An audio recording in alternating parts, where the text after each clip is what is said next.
Coming into a period, or read your programme notes, where he said that you want to be there or thereabouts. This is a real hectic schedule, because if you can stick in where you are, or even improve on where you are, you're set up nicely for the final run-in. But I think you've got 5 games in about 11 days, but it's going to test you. But are you happy with how you come into the Christmas programme? Ish. You know, we're in a decent enough position after, what is it, 20 games, is it?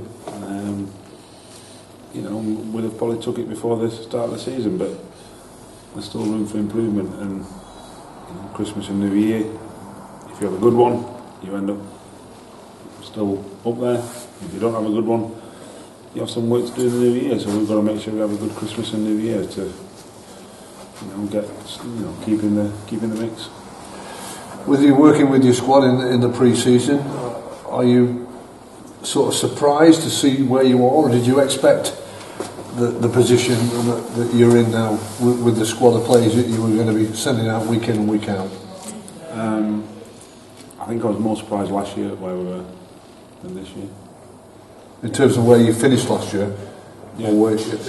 So you were expecting, you could see the improvement was coming, and you felt it can still be a season to remember. I haven't done the stats or anything, but I'm pretty certain if you look on the calendar year who's took the most points in League Two, I'm pretty certain we'll be right over there. And that shows the progress we have been making over the last 12, probably 15 months.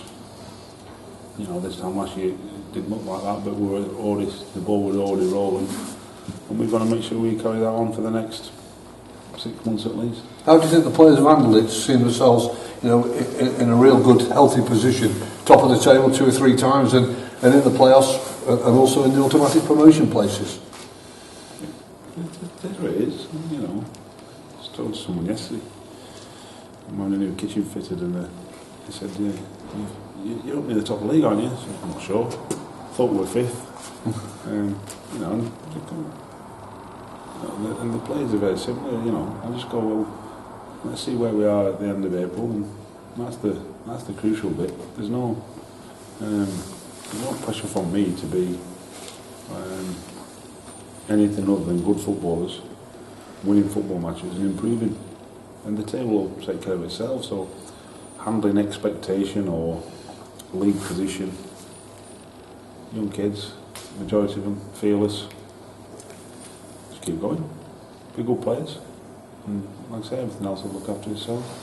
Those who've been long service supporters of Crewe will be delighted to see where you are coming into this particular period, how high you are up at the table. The newer sort of group of supporters are the ones who put that expectation on the club, aren't they, and on the players? Yeah, that's fair enough.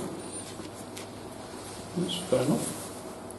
As long as they're not unrealistic, you know, I go, well, you know, our lads are League Two footballers for a reason, you know.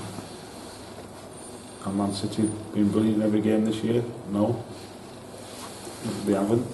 They're the best in the world, or you know, the creme de la creme. So we've got to make sure that that's not being negative. That's just understanding the position our lads are in. The majority of lads are in their development, and you know, we've been through that cycle where 1 week they're brilliant, the next week they're terrible. Whereas now they're generally brilliant or okay.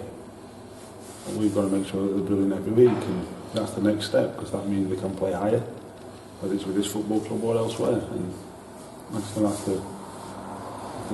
we're getting there, but we've got to be even more consistent. And then, like I said, the results will look after themselves, and the fans can aspire and dream, but maybe not quite yet.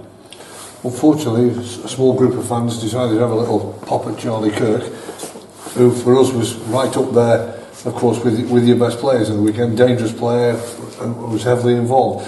Just a word on that, and a word on what you can do for Charlie in terms of trying to get him out of perhaps his body language that might not tell the story to the supporters.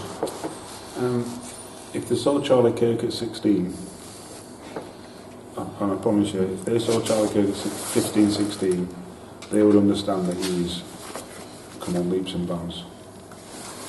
Honestly, I can't tell you how much improvement there's been You know, there was one on Saturday where the ball's come out to the edge of the box, he's won his bounce, he's won a header, you know, and he's keeping the attacks going. People don't see that because they don't want to see it. People, when he keeps getting in, set up a goal. Should he have set up one or two more? Maybe on Saturday. Set up a goal. Nobody else did on Saturday. Not one other player did. They didn't. None of their team did. Because it was just a nail-house ball that we couldn't deal with. I didn't hear anybody else ever got anyone else for not setting up goals. Just Charlie. Yeah, he gets in them positions and he's got to be better and he's got to improve his ratio. Granted, I understand the frustration. He was the most likely to score or create a goal on Saturday by a distance, by an absolute distance. He's a terrific player, and he'll get all my support and care and love that he needs. Why? Because he's developing. He's trying his socks off for the football club, for his teammates, and whatever that's happening, I'll back him 100%. It's, you know, the people that booed him for or grumbled when the man of the match, with the exception of probably Will, who pulled off 2 terrific saves. If anybody else thought anyone else should have been man of the match, go and speak to Jack Leach, because he's gone to spec savers since the summer, I believe. It's all, you know, just everyone's entitled to the opinion, but Charlie on Saturday was terrific. Make no bones about it. He was absolutely terrific. Anybody would come to watch that, you know, from opposition clubs would go, he's top draw, that boy. The League 2 winger, assists and goals. There's not many, I don't know from the stats, but Besley Barlow at Crawley, who's just come from Birmingham maybe, he scored a few, but early on, but he's gone off the boil. I can't think of anyone else really. I'm trying to think. I can't think of anyone else. You know, and I go, well, there you go. He's in the top 1, 2 or 3 of wide forwards / wingers in League 2. If you're not happy with that, fine. I'm not. Everyone's entitled to opinion, but again, context, realism. Yes, we were all frustrated on Saturday, and could he have done more in the end? Maybe, yeah. But he played well.